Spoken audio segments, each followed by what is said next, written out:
चंद्रशेखर आजाद एक नाम आपने सुना होगा, ऐसे क्रांतिकारी जिन्होंने पूरे देश की एक मुहिम बदल दी, एक ऐसा विचारधारा जिसको आज भी पढ़ा जाता है, जाना जाता है, समझा जाता है। उस पर एक किताब आई है, चंद्रशेखर आजाद, मिथक या यथार्थ। प्रताप गोपेंद्र यादव ने लिखा है, IPS अधिकारी हैं और लगातार अलग अलग किताब लिखते रहे हैं, मगर ये जो किताब है यह खास क्यों है, वो जानने के लिए हमारे साथ खुद मौजूद है प्रताप गोपेंद्र जी। सर बहुत स्वागत है आपका। थैंक यू, धन्यवाद। सर ये जानना चाहते हैं, आपने जो किताब लिखी है चंद्रशेखर आजाद जी के ऊपर, और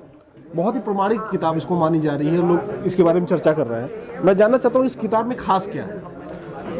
देखिए अमित जी, पहली बात तो ये है कि जैसा कि हम लोग जानते हैं कि चंद्रशेखर आज़ाद एक महान क्रांतिकारी हमारे देश के हैं, शहीद हैं, जिन्होंने मात्र 25 साल की उम्र में अपनी शहादत दी, बलिदान दिया और इस देश को स्वतंत्र कराने के लिए। उस स्वतंत्रता के पीछे एक थीम थी, एक थॉट थी कि किस तरीके का समाज वो बनाना चाहते, उस विचारधारा से वो जुड़े हुए थे। लेकिन ये थोड़ा सा हम लोगों के लिए भी एक हमारी कमी रही है, हमारी सोसाइटी की कमी रही है कि लगभग 92 साल पूरे होने जा रहे हैं उनकी शहादत के, और हम एक प्रमाणिक जीवनी अभी नहीं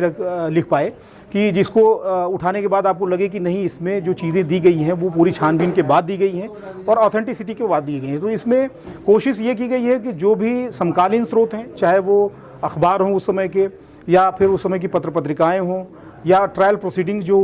उस समय हुए हैं, वो उनके साथी जितने थे उनके संस्मरण है, मेमोयर्स हैं, और उनकी व्यक्तिगत पत्रावली, उनके साथियों की व्यक्तिगत पत्रावली, उन सब से चीज़ों को निकाल करके और एक दूसरे के साथ रख करके जो राष्ट्रीय आंदोलन चल रहा था उसके बैकग्राउंड में उसका विश्लेषण किया गया है, उसकी एनालिसिस की गई है और कोशिश की गई है कि एक सच को, जिसके चारों तरफ एक घटा घोप सा छाया हुआ है, कोहरा सा छाया हुआ है, उसको भेद करके जो न्यू लाइट है उसमें डाली जाए, और जो नए तथ्य हैं, जो कई तो ऐसे हैं जो अज्ञात तथ्य हैं जो अभी तक सामने आ ही नहीं पाए हैं, उनके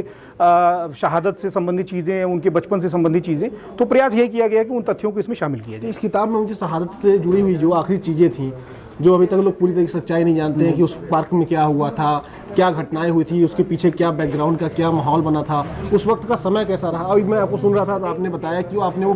पेपर देखा जिस पेपर में निकली हुई थी उनकी खबर,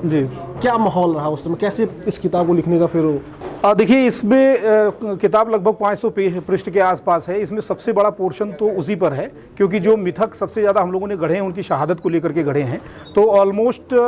1/3 यानी कि लगभग 200 पेज के आसपास तो उस चीज़ पे ही चर्चा है कि मुखबिर कौन था, मुखबिरी किसने की, या किस तरह की परिस्थितियां वहां पर बनी, और वो सब के सब कंटेम्प्रोरी सोर्सेज से हैं, जो प्राथमिक स्रोत हैं उनके माध्यम से है, उसके आधार पे है। तो अब ये तो पढ़ने की चीज़ है, जब आप पढ़ेंगे या फिर अन्य साथी पढ़ेंगे और फिर उस पर हम लोग चर्चा करेंगे तो वो निकल करके आएगा, क्योंकि बहुत संक्षेप में तो नहीं बताया जा सकता है। उसमें परिस्थितियाँ निश्चित तौर से बहुत ही विकट थी। 1931 में जब ये हुआ है 27 फरवरी को, जस्ट मुझे लग रहा है 1 महीने बाद वो दिवस आने वाला है। तो लेकिन जो चीज़ें हैं उनको पूरी गंभीरता से, पूरी संजीदगी से संजोने की कोशिश की गई है, तो इसके लिए किताब पढ़नी पड़ेगी आपको। तो चंद्रशेखर आजाद के साथ आखिरी पलों में क्या हुआ था, किसने उनकी मुखबिरी की और क्यों उनको शहादत देनी पड़ी, और क्या कारण उस वक्त हुए थे, और अंग्रेजों ने किस तरीके से घेरा था, वो सब अगर आपको जानना है तो आपको ये किताब पढ़नी पड़ेगी। चंद्रशेखर आजाद, मिथक